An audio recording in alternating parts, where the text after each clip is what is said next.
Damos las gracias al Señor por todo lo que Él ha hecho, hermanos, en nuestras vidas.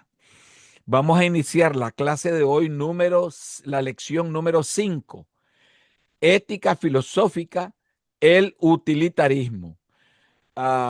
Como ya oramos y ya entregamos esta clase al Señor, entonces ya no va a ser necesario que volvamos a orar, sino que vamos a entrar de lleno a la clase.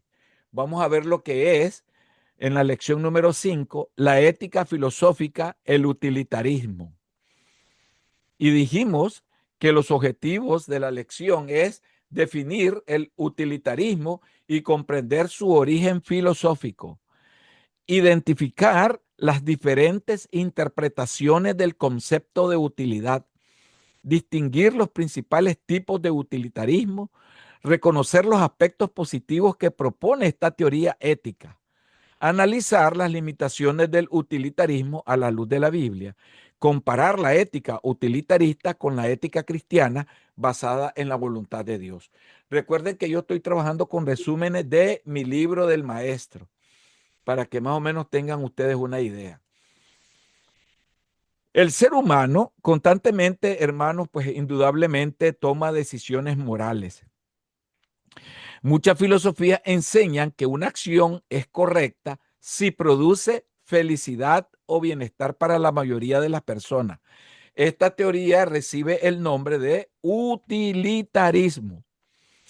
Aunque el cristianismo también busca el bienestar del prójimo, la Biblia enseña que el fundamento de la moral no es simplemente producir buenos resultados, sino obedecer la voluntad de Dios revelada en su palabra. Establecemos las diferencias entre lo material y lo espiritual. Y Proverbios capítulo 14, versículo 12 nos dice, hay caminos que al hombre le parecen derechos, pero su fin es camino de muerte. Las consecuencias, amados estudiantes, aparentemente beneficiosas no siempre significan que una acción sea moralmente correcta delante de Dios. Vamos a ver lo que es, hermanos, la definición del utilitarismo.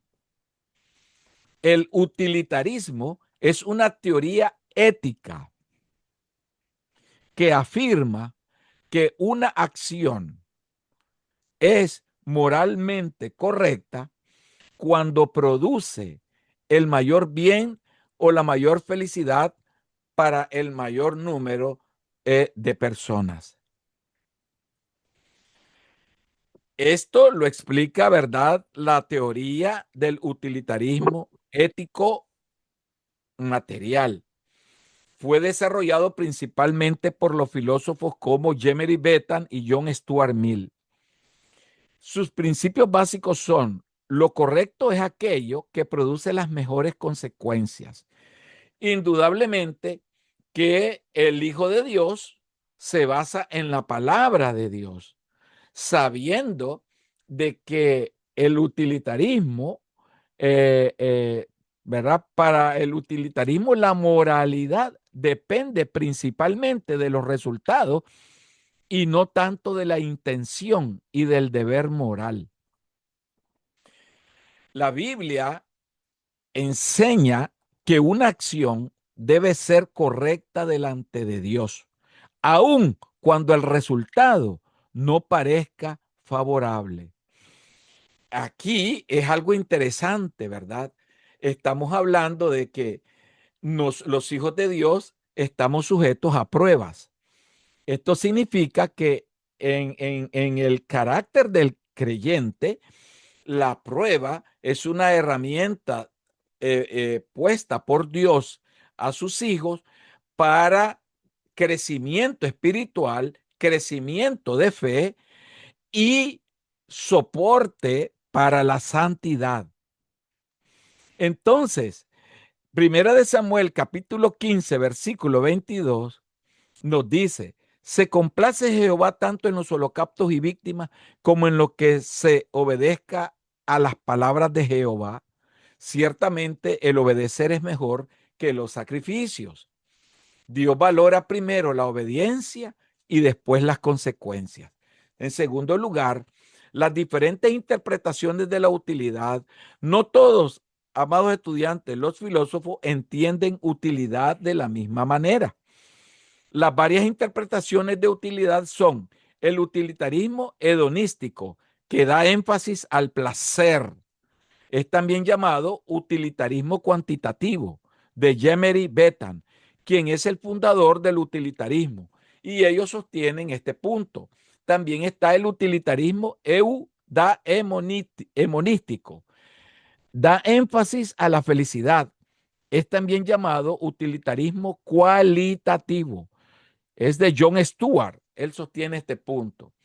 Y está lo que nosotros llamamos el utilitarismo ideal, que da énfasis al ideal de justicia y libertad. Este tipo de utilitarismo procura captar la utilidad en un ideal que da un mayor bien a todos. Bien, de la perspectiva bíblica, la vida cristiana no busca únicamente el placer, hermanos. Lucas 9:23 dice, si alguno quiere venir en pos de mí, niéguese a sí mismo, tome su cruz cada día y sígame. El discípulo muchas veces, amados estudiantes, renuncia al placer para obedecer a Cristo Jesús. La utilidad, hermanos, las explicamos nosotros, ¿verdad? En todos sus tres puntos.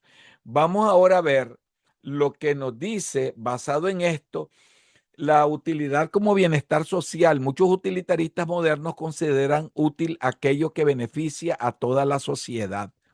La Biblia también promueve el bien común, pero siempre respetando la justicia divina. Miqueas 6:8 dice, ¿qué pide Jehová de ti? Solamente hacer justicia, amar misericordia y humillarte ante tu Dios. Tenemos que ser misericordiosos. Aunque con nosotros sean injustos, nosotros tenemos que ser misericordiosos. Así nos dice la Biblia. Tercero, tipos de utilitarismo. Tipos de utilitarismo. Utilitarismo del acto. Cada acción se evalúa individualmente. Si produce más beneficio que daño, entonces se considera correcta. Ejemplos. Mentir podría considerarse aceptable si produce un beneficio mayor. Vamos a ver qué nos dice la Biblia en relación a esto. La mentira continúa siendo pecado. Efesios 4:25. Desechando la mentira, hablad verdad cada uno con su prójimo. Para muchos, una mentira piadosa es válida, pero ante los ojos de Dios no existen mentiras piadosas. Mentira es pecado, sea cual fuere. El utilitarismo de la regla sostiene que las reglas morales deben producir el mayor bienestar para la sociedad. Por eso, algunas normas deben mantenerse porque benefician a la mayoría. Vamos a ver lo que nos dice la palabra de Dios. Indudablemente que la moral cristiana no cambia según la conveniencia social. Malaquías 3:6 dice, porque yo Jehová no cambio. Y vamos a ver en tercer lugar el utilitarismo de preferencias. Busca satisfacer las preferencias o deseos del mayor número posible de personas. La Biblia nos dice que los deseos humanos pueden ser pecaminosos. Jeremías 17:9. Engañoso es el corazón más que todas las cosas. En cuarto lugar, cosas que promueve el utilitarismo. Aunque presenta limitaciones, el utilitarismo impulsa algunos valores positivos. Uno, busca el bienestar colectivo. Promueve pensar en los demás y no solamente en uno mismo. Dos, considera las consecuencias de nuestras acciones. Invita a evaluar el impacto que nuestras decisiones tienen sobre otras personas. Tres, estimula la responsabilidad social, promueve acciones que benefician a la comunidad. 4, favorece la solidaridad, busca reducir el sufrimiento humano. La Biblia nos enseña estos principios y vamos a ver ahora a Filipenses 2:4. Dice, no mirando cada uno por lo suyo propio, sino cada cual por lo de los otros.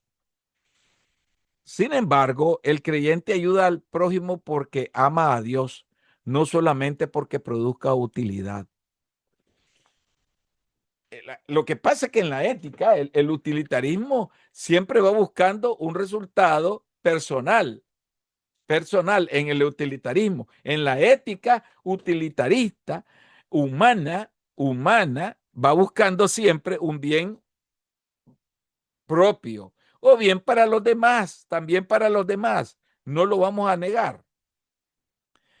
Pero la palabra de Dios dice de que debemos nosotros no pensar en nosotros, sino en los demás. El utilitarismo piensa en uno y en los demás. En quinto lugar, tenemos las limitaciones del utilitarismo. Justifica medios incorrectos para lograr fines buenos.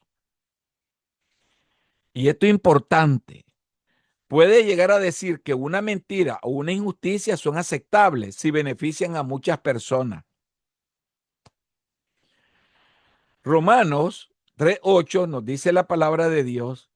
¿Y por qué no decir, hagamos males para que vengan bienes? La condenación de los tales es justa. Esto ignora principios absolutos. Para el utilitarismo no existen normas morales permanentes. La Biblia afirma que Dios establece principios eternos. En Isaías 48, la palabra del Dios nuestro permanece para siempre. Puede sacrificar los derechos de una minoría. Lo que beneficia a la mayoría podría perjudicar injustamente a unos pocos. La Biblia dice, Dios protege al débil y al indefenso. Proverbios 31, 8 al 9. Abre tu boca por el mudo, juzga con justicia. Entonces, es difícil medir la felicidad. No existe una manera objetiva de calcular el bienestar de todas las personas. Lo que hace feliz a uno puede perjudicar a otros. Dejar fuera la santidad de Dios. Esto deja fuera la santidad de Dios. El utilitarismo centra la moral en el ser humano. La Biblia la fundamenta en el carácter santo de Dios.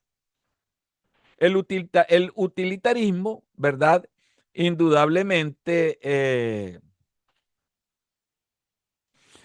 es algo que va buscando siempre el bien de uno y de los demás a costa de lo que sea. La Biblia la fundamenta en el carácter santo de Dios en 1 Pedro 1, del 15 al 16, nos dice, sed también vosotros santos en toda vuestra manera de vivir, porque escrito está, sed santos porque yo soy santo. Ahora, en sexto lugar, la ética cristiana frente al utilitarismo. La ética cristiana enseña que el bien se define por la voluntad de Dios. La obediencia tiene prioridad sobre la conveniencia. El amor nunca contradice a la verdad. Las consecuencias importan, pero no justifican el pecado. Cristo es el modelo supremo de conducta moral. Juan 14:15 nos dice, si me amáis, guardad mis mandamientos. Entonces, amados estudiantes, el utilitarismo ha influido profundamente en la filosofía, la política, la economía y la bioética contemporánea. Su preocupación por el bienestar común ofrece aportes valiosos. Sin embargo, cuando se convierte en el único criterio para decidir lo correcto, puede justificar acciones contrarias a la justicia y a la santidad de Dios. La ética cristiana afirma que el verdadero bien no depende únicamente de las consecuencias, sino de vivir en obediencia a Dios. El creyente busca amar al prójimo y promover el bien común, pero siempre conforme a la verdad revelada en las Escrituras. Dice Miqueas 6:8, oh hombre, él te ha declarado lo que es bueno. ¿Y qué pide Jehová de ti? Solamente hacer justicia, amar misericordia y humillarte ante Dios. Bien, nosotros, amados estudiantes, una vez que hemos establecido esta parte de esta enseñanza, vamos a entrar a la lección 6. Los derechos naturales. Lección 6. Los derechos naturales.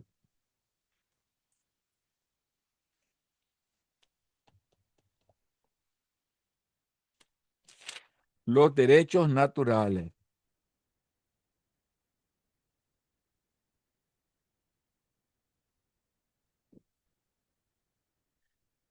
Bien. El objetivo de la clase es analizar la teoría de los derechos naturales, sus principales interpretaciones, fortalezas y limitaciones, comparándolas con la ética cristiana para desarrollar un pensamiento crítico fundamentado en las Escrituras. Y el objetivo específico es definir el concepto de derechos naturales, explicar las diferentes clases de derechos, la justificación filosófica de los derechos naturales, los aportes y limitaciones de una teoría ética, la ética de Tomás Hobbes, comparar la teoría de los derechos naturales con la enseñanza bíblica. Entonces, hablemos de lo primero.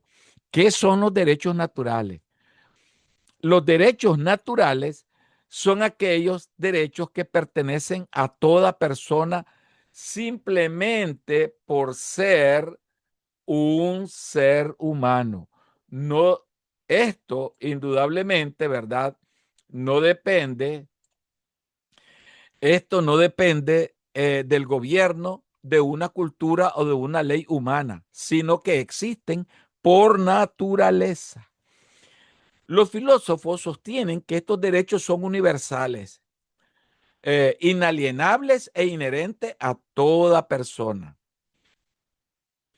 Entre ellos se encuentran derecho a la vida, derecho a la libertad, derecho a la propiedad, derecho a la dignidad, derecho a la igualdad. La Biblia enseña que el valor del ser humano proviene de haber sido creado a imagen de Dios. Génesis 1:27. Y creó Dios al hombre a su imagen de Dios lo creó, varón y hembra los creó. Amados estudiantes, la dignidad humana no nace del Estado ni de una filosofía, sino de Dios. Toda persona posee valor porque refleja la imagen del Creador. Esto es importante. En segundo lugar, hay varias maneras de pensar en los derechos. Tenemos los derechos negativos. Son derechos que exigen que otros no interfieran con la libertad de una persona. Por ejemplo, no matar, no robar, no censurar, injustamente, no esclavizar. Se llaman negativos porque exigen abstenerse de hacer daño. Los 10 mandamientos contienen numerosos derechos negativos. Éxodo 20, del 13 al 15. No matarás, no cometerás adulterio, no hurtarás. Estos mandamientos limitan la conducta humana para proteger al prójimo. Derechos absolutos. Importante entender lo anterior que se explicó. No es que sea negativo aquello, o sea, en contra del hombre, sino todo lo contrario. Es para proteger al hombre de que no cometa pecado. Vamos a ver derechos absolutos. Son derechos que nunca pueden ser violados bajo ninguna circunstancia. El derecho a no ser torturado, por ejemplo. Aquí vemos nosotros una reflexión filosófica. Algunos sostienen que ciertos derechos son inviolables. Otros consideran que pueden existir excepciones. ¿Qué dice la palabra de Dios? La vida humana es sagrada. En Éxodo 20:13, no matarás. No obstante, la Biblia también reconoce situaciones excepcionales relacionadas con la injusticia y la legítima defensa dentro del contexto del gobierno civil. Vamos a ver aquí un derecho que se llama derecho prima facie. Eso significa a primera faz, a primera vista, a primera vista. Prima facie, a primera vista. Son derechos que normalmente deben respetarse, pero pueden entrar en conflicto con otros derechos más importantes. Ejemplos tenemos: decir la verdad es correcto, pero ocultar información para salvar una vida puede presentar un conflicto moral. La Biblia presenta casos donde se protegió la vida por encima de otras obligaciones.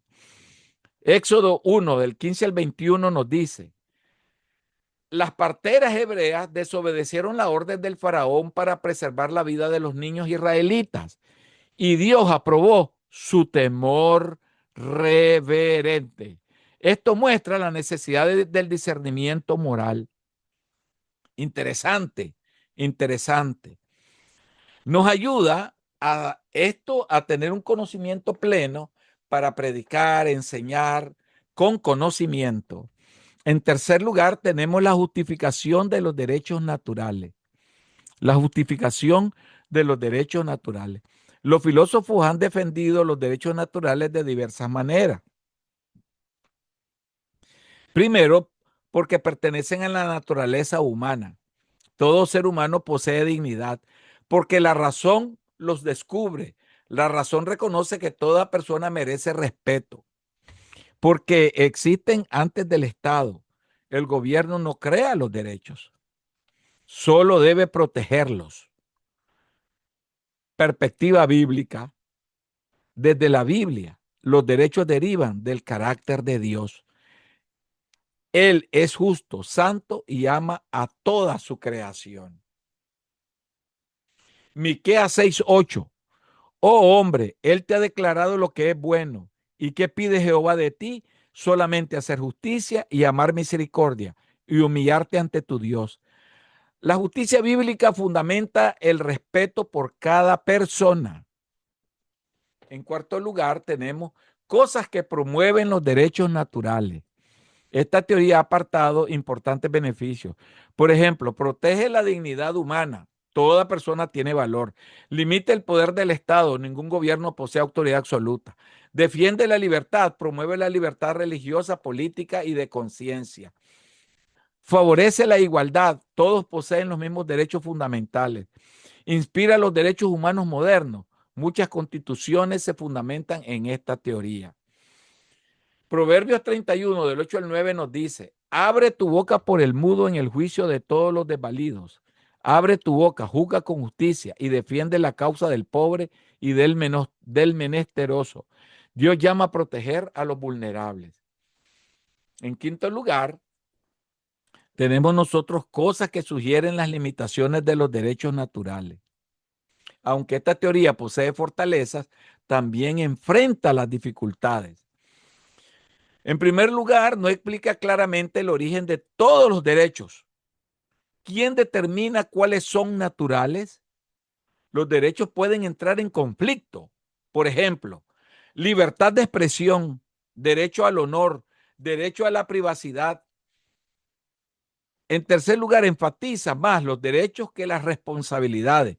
La Biblia siempre une privilegios con deberes. Puede fomentar el individualismo. El cristianismo enseña el amor al prójimo y la responsabilidad comunitaria. 5. Necesita un fundamento moral sólido. Sin Dios, resulta difícil justificar objetivamente por qué toda persona posee dignidad. El creyente posee derechos, pero también deberes. Filipenses 2, del 3 al 4 nos dice, nada hagáis por contienda o por vanagloria. Antes bien, con humildad, estimando a cada uno a los demás como a superiores a él mismo, no mirando a cada uno por lo suyo propio, sino cada cual también por lo de los otros. La ética cristiana equilibra derechos y responsabilidades. La ética de Job se escribe Jobes con W, grande. ¿Quién era Jobes? Thomas Hobbes nació en el año 1588 y murió en 1679. Fue un filósofo inglés que desarrolló una teoría política basada en la seguridad y el orden social. Su obra más famosa es Leviatán. Principios de su ética. ¿Qué promovía él en sus principios? El hombre busca su propia conservación. La autopreservación es el impulso principal. El estado natural produce conflicto. Sin autoridad existiría una lucha constante. El contrato social. Las personas entregan parte de su libertad al gobierno para obtener seguridad. La autoridad mantiene el orden. Sin leyes predominaría el caos. Fortalezas de Tomás Hobbes. Reconoce la realidad del pecado y del egoísmo humano. Destaca las necesidades de leyes. Valora el orden social. Resalta la importancia del gobierno. Pero también tiene limitaciones su teoría. Tiene una visión excesivamente pesimista del ser humano. Reduce la moral a la supervivencia. Da demasiado poder al Estado. No fundamenta adecuadamente la dignidad humana. Es un principio trascendente.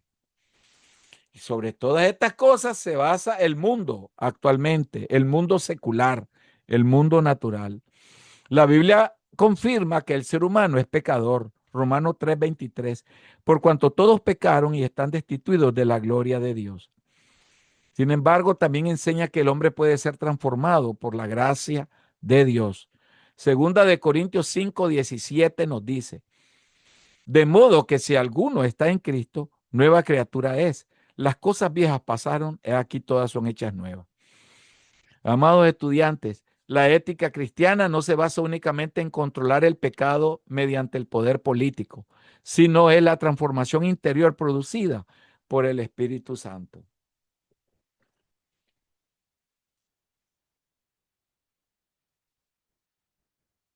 Es algo interesante, ¿no? Cada cosa que nosotros vamos analizando en estas enseñanzas de este curso de una ética viva, porque realmente nosotros sabemos de que nos van a ayudar a ser mejores cada día a nosotros. Vamos a ver la lección número 7. El kantianismo. El kantianismo. Lección número 7, el kantianismo. El kantianismo, con K, con letra K, ¿verdad? Kantianismo. Es un sistema ético desarrollado por el filósofo alemán Immanuel Kant en el año 1724 a 1804. Su propuesta sostiene que la moralidad no depende de las consecuencias de los actos, sino del deber y de la intención correcta. Para Kant, una acción es moral cuando se realiza con respeto a la ley moral y no por el interés personal.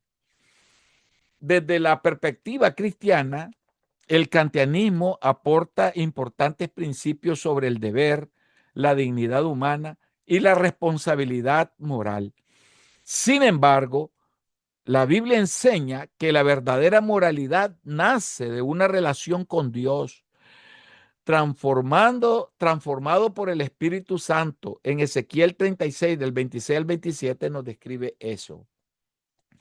Veamos entonces lo que es la definición del kantianismo. El kantianismo es una teoría deontológica, ética del deber significa eso, que afirma que una acción es correcta cuando obedece un principio moral universal, independientemente de sus resultados. Veamos las características principales del kantianismo. La moral se basa en el deber. La razón humana descubre la ley moral. Las personas nunca deben de ser utilizadas como medios, sino como fines. La intención moral es más importante que el resultado. La Biblia también habla del deber moral en Miqueas 6:8. Oh hombre, él te ha declarado lo que es bueno. ¿Y qué pide Jehová de ti? Solamente hacer justicia, amar misericordia y humillarte ante tu Dios. Este texto muestra que Dios establece normas morales objetivas, pero sin embargo, dichas normas proceden de su carácter y no únicamente de la razón. En segundo lugar, nosotros tenemos tres teorías fundamentales de la ética de Kant. ¿Cuáles son? La buena voluntad. Para Kant, la buena voluntad es el único bien absolutamente bueno. Una persona actúa moralmente cuando hace lo correcto simplemente porque es correcto. Dios observa las intenciones del corazón del hombre. Primera de Samuel 16:7 nos dice, porque Jehová no mira lo que mira el hombre, pues el hombre mira lo que está delante de sus ojos, pero Jehová mira el corazón. Vamos a ver entonces lo que es el deber moral. El deber moral debe cumplirse aunque implique sacrificio. La obediencia moral no depende de emociones ni de consecuencias o de conveniencias. Jesús obedeció al Padre hasta la muerte. Filipenses 2:8. Y estando en la condición de hombre, se humilló a sí mismo, haciéndose obediente hasta la muerte y muerte de cruz. Vamos a ver lo que es la autonomía moral. Según Kant, la razón humana posee capacidad para reconocer la ley moral sin depender de autoridades externas. La Biblia enseña que el hombre necesita la dirección de Dios. Proverbios 3, del 5 al 6. Fíate de Jehová de todo tu corazón y no te apoyes en tu propia prudencia. Reconócelo en todos tus caminos y él enderezará tus veredas. En tercer lugar, tenemos las tres formas del imperativo categórico. Veamos el principio de universalidad. Actúa este solamente según aquella máxima que puedas querer que se convierta en ley universal. Antes de actuar, debemos preguntarnos, ¿qué sucedería si todos hicieran lo mismo? Veamos lo que nos dice la palabra del Señor en relación a esto. Jesús enseñó una norma semejante. Así que todas las cosas que queráis que los hombres hagan con vosotros, así también haced vosotros con ellos. Mateo 7:12. Principio del respeto a las personas. Nunca utilices a una persona únicamente como un medio, sino siempre como un fin. Toda persona posee dignidad. Aquí es cuando existe lo que decimos, no manipules a las personas. No utilices la manipulación. Génesis 1:27. Y creó Dios al hombre a imagen de Dios lo creó. El valor humano proviene de haber sido creado a imagen de Dios. Y ahí tenemos los principios del reino de los fines. Cada individuo debe actuar como miembro responsable de una comunidad moral. Vamos a ver lo que nos dice la palabra de Dios. La iglesia es una comunidad donde cada creyente sirve a los demás. Romanos 12:10. Amaos los unos a los otros con amor fraternal. En cuanto a honra, prefiriéndonos los unos a los otros. En cuarto lugar, nosotros tenemos los imperativos hipotéticos y categóricos. Imperativos hipotéticos y categóricos. Imperativo hipotético depende de una condición. Veamos un ejemplo. Si quieres aprobar el examen, debes estudiar. Ese es un imperativo hipotético. La obligación existe solo si se desea alcanzar un objetivo. Veamos el imperativo categórico. Es absoluto. Debe cumplirse siempre. Ejemplo, No debes mentir. No depende de circunstancias. Los mandamientos de Dios tienen autoridad moral permanente. Éxodo 20:16. No hablarás contra tu prójimo falsos testimonios. En quinto lugar, tenemos nosotros las cosas que promueve el kantianismo. Las personas deben hacer lo correcto, aunque nadie las observe. Esto promueve el deber moral. Veamos el que promueve la honestidad. La verdad tiene valor por sí misma. Defiende la dignidad humana. Nadie debe ser explotado. Favorece la justicia. Las normas deben aplicarse por igual. Rechaza el egoísmo. La moral no debe buscar beneficios personales. Y la Biblia nos dice en Colosenses 3:23, y todo lo que hagáis, hacedlo de corazón como para el Señor y no para los hombres. En sexto lugar, tenemos cosas que limitan el kantianismo.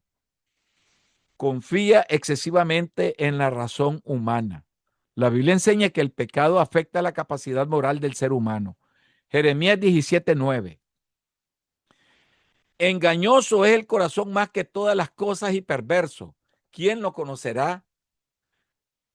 En segundo lugar, ignora la naturaleza pecaminosa. El hombre necesita la gracia de Dios. Romanos 3:23. Por cuanto todos pecaron y están destituidos de la gloria de Dios. Reduce la ética del deber. La Biblia enseña que el amor también es fundamento de la obediencia. Juan 14:15. Si me amáis, guardad mis mandamientos. Y en cuarto lugar, no considera suficientemente las consecuencias. En ocasiones, las escrituras muestran la importancia de actuar con sabiduría y discernimiento. No presenta, en quinto lugar, un camino para transformar el corazón. La ética cristiana enseña la regeneración mediante el Espíritu Santo. Segunda de Corintios 5:17. De modo que si alguno está en Cristo, nueva criatura es. Las cosas viejas pasaron, he aquí todas son hechas nuevas. En séptimo lugar, tenemos la ética de Kant desde una perspectiva bíblica. La ética kantiana aporta principios valiosos. 1. Resalta el deber moral. 2. Defiende la dignidad humana. 3. Exalta la honestidad. 4. Promueve la responsabilidad personal. Y 5. Busca principios universales de conducta. Sin embargo, la ética cristiana va más allá del deber, amados hermanos. La obediencia bíblica nace del amor a Dios, de la obra redentora de Cristo y de la transformación producida por el Espíritu Santo. El creyente no obedece solo porque debe, sino porque ha sido regenerado y desea glorificar a Dios. Romanos 12:2 nos dice, no os conforméis a este siglo, sino transformaos por medio de la renovación de vuestro entendimiento, para que comprobéis cuál sea la buena voluntad de Dios, agradable y perfecta. Nosotros debemos de entender, amados hermanos, de que todas las cosas que se producen por medio de la ética moral, la ética moral humana, no va a ser comparada con la ética viva, guiada por Dios, guiada por el Espíritu Santo, manifestada en el ejemplo de nuestro Señor Jesucristo. Él es lo máximo en nosotros. Vamos a ver la lección número 8, la ética de la virtud. El objetivo general es comprender el fundamento de la ética de la virtud, identificar sus principales características, reconocer sus aportes y limitaciones y contrastarla con la enseñanza bíblica acerca del desarrollo del carácter cristiano. La ética de la virtud constituye una de las teorías éticas más antiguas de la filosofía occidental. Su mayor representante fue Aristóteles. Ese fue un filósofo griego, quien enseñó que la vida moral no consiste únicamente en obedecer reglas o buscar las mejores consecuencias, sino en formar un carácter excelente mediante la práctica constante del bien. Desde la perspectiva cristiana, esta teoría encuentra un punto de contacto importante con la enseñanza bíblica. sobre la transformación del creyente. La Biblia afirma que Dios desea formar en sus hijos un carácter semejante al de nuestro Señor Jesucristo. Romanos 8:29. Sin embargo, también enseña que dicha transformación es obra del Espíritu Santo y no únicamente del esfuerzo humano. Gálatas 5, del 22 al 23 nos dice, mas el fruto del Espíritu es amor, gozo, paz, paciencia, benignidad, bondad, fe, mansedumbre, templanza. Contra tales cosas no hay ley.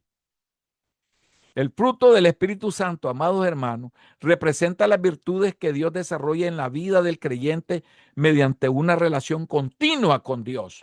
Aunque los filósofos crean que lo que ellos expresan en su filosofía es correcta porque se acerca a la bondad, indudablemente que nunca será igualada a la palabra de Dios. Jamás, jamás. Los hombres pretenden hacer las cosas que creen como dioses, ellos se creen Dios, acercarlas a lo bueno, pero jamás será. En segundo lugar, veamos lo que es la definición de la ética de la virtud. La ética de la virtud sostiene que la moralidad depende principalmente del tipo de persona que alguien llega a ser y no solamente de las acciones individuales que realiza. Una virtud es una disposición permanente para actuar correctamente. No obstante, es un acto aislado, sino un hábito constante que forma el carácter. Aristóteles, que es el filósofo griego, enseñó que las virtudes se desarrollan mediante la repetición de buenas acciones hasta que forman parte natural de la persona. Desde la Biblia, las verdaderas virtudes reflejan el carácter santo de Dios. Filipenses 4:8. Por lo demás, hermanos, todo lo que es verdadero, todo lo honesto, todo lo justo, todo lo puro, todo lo amable, todo lo que es de buen nombre, en esto pensad. La vida cristiana busca cultivar continuamente estas cualidades, hermanos. El principal objetivo de estas clases, de estas lecciones, es que ustedes puedan establecer diferencias entre la filosofía humana y la ética espiritual de Dios. La ética de la virtud depende, en tercer lugar, la ética de la virtud depende de los hábitos y o prácticas que generan un carácter. Todo esto es importantísimo. Este es el principio central de la ética de la virtud. Las acciones repetidas forman hábitos. Los hábitos producen costumbres. Las costumbres moldean el carácter. El carácter determina la conducta futura. Por ello Aristóteles afirmaba, somos lo que repetidamente hacemos. La Biblia también enseña que el carácter se desarrolla mediante una vida de obediencia constante. Segunda de Pedro 1, del 5 al 8. Pedro exhorta a añadir fe, virtud, conocimiento, dominio propio, paciencia, piedad, afecto fraternal, amor. Estas cualidades no aparecen instantáneamente, se desarrollan mediante una vida disciplinada bajo la dirección del Espíritu Santo. Asimismo, Romanos 12:2 enseña que la transformación ocurre mediante la renovación del entendimiento. En cuarto lugar, cosas que promueve la ética de la virtud, promueve la formación del carácter, no se limita a acciones externas, busca personas íntegras. Proverbios 22:1 dice, de más estima es el buen nombre que las muchas riquezas. Promueve la disciplina personal. Las virtudes requieren prácticas constantes. La Biblia enseña la disciplina espiritual. Primera de Timoteo 4, del 7 al 8. Ejercítate para la piedad. También promueve el dominio propio. El dominio propio es considerado una virtud fundamental. Proverbios 25:28. Como ciudad derribada y sin muro es el hombre cuyo espíritu no tiene rienda. ¿Cómo lo ven? 4. Promueve la sabiduría práctica. No basta conocer el bien, es necesario vivirlo diariamente. Santiago 1:22. Sed hacedores de la palabra y no tan solo a oidores. Promueve una vida equilibrada. Aristóteles hablaba del justo medio, evitando tanto los excesos como los defectos. La Biblia enseña prudencia y templanza. Tito 2, del 11 al 12. La gracia nos enseña a vivir sobria, justa y piadosamente. Promueve el ejemplo hacia los demás. El carácter influye sobre otras personas. Mateo 5, 16. Así alumbre vuestra luz delante de los hombres. En quinto lugar, tenemos las limitaciones de la ética de la virtud. No explica claramente cómo resolver todos los conflictos morales. En situaciones difíciles, las virtudes pueden entrar en tensión. Ejemplo, verdad versus misericordia. Puede depender demasiado de la cultura. Lo que una sociedad considera virtud puede variar con el tiempo. La Biblia establece principios absolutos fundamentados en el carácter inmutable de Dios. Malaquías 3:6 dice, porque yo, Jehová, no cambio. Puede confiar excesivamente en la capacidad humana. Aristóteles, el filósofo Aristóteles enfatiza el entrenamiento humano. La Biblia enseña que el pecado afecta profundamente la naturaleza humana. Romanos 3:23. Por cuanto todos pecaron, no ofrece una solución al problema del pecado. Puede formar buenos hábitos externos, pero solamente Cristo transforma el corazón. Ezequiel 36:26. Os daré corazón nuevo. Y necesita una base espiritual también. Sin Dios, la virtud puede convertirse únicamente en disciplina moral. El cristianismo afirma que la verdadera transformación proviene del Espíritu Santo. Segunda de Corintios 5:17, si alguno está en Cristo, nueva criatura es. Como podemos ver, la virtud, la ética de la virtud que enseña la filosofía, es humana. Y aunque aparentemente es buena, jamás se va a comparar a la palabra de Dios. Jamás, jamás. La palabra de Dios indudablemente nos enseña a que debemos de llevar una vida transformada en Cristo Jesús.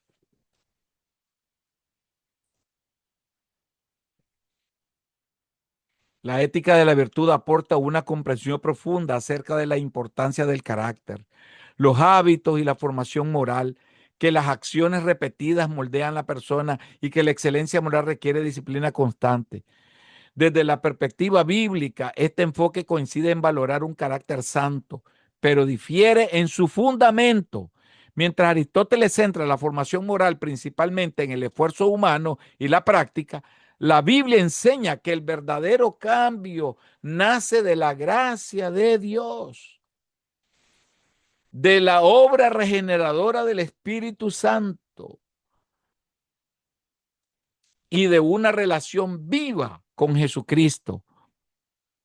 El creyente cultiva virtudes mediante la obediencia, la disciplina espiritual y el poder del Espíritu Santo, reflejando progresivamente el carácter de Cristo. Efesios 4, 22 al 24 dice, en cuanto a la pasada manera de vivir, despojaos del viejo hombre y renovaos en el espíritu de vuestra mente y vestidos del nuevo hombre, creado según Dios en la justicia y santidad de la verdad. El concepto clave, la ética de la virtud, se centra en la formación del carácter mediante hábitos virtuosos. Idea filosófica principal, la excelencia moral se alcanza practicando constantemente las virtudes.